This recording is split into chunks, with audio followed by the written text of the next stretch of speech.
Hey guys, welcome back to Aftershock's Midweek Devo.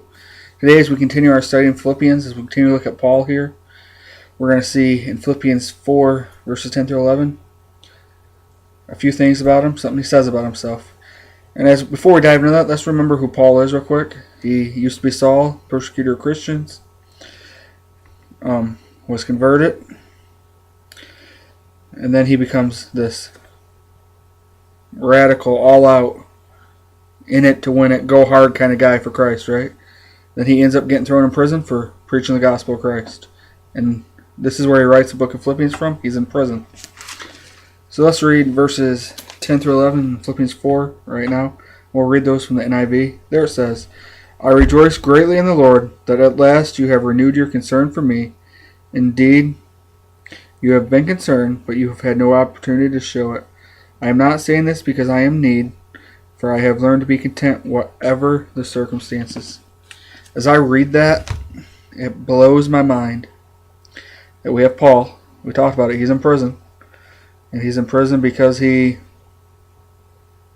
was preaching the word of Christ as he was led to do by Christ, right? And he can say those words. I've learned to be content no matter what their circumstances.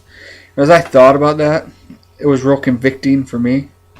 Because that's something I personally struggle with.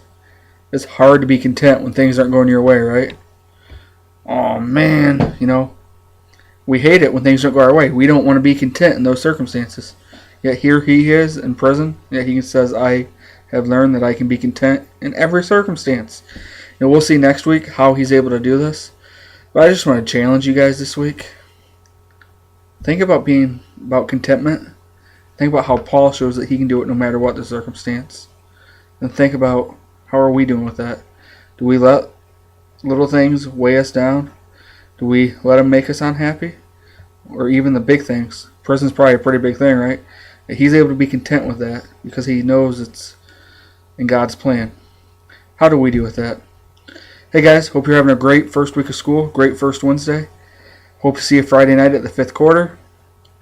And then Sunday for Aftershock for Youth Group, we'll be kicking off a new series called Fighting Words.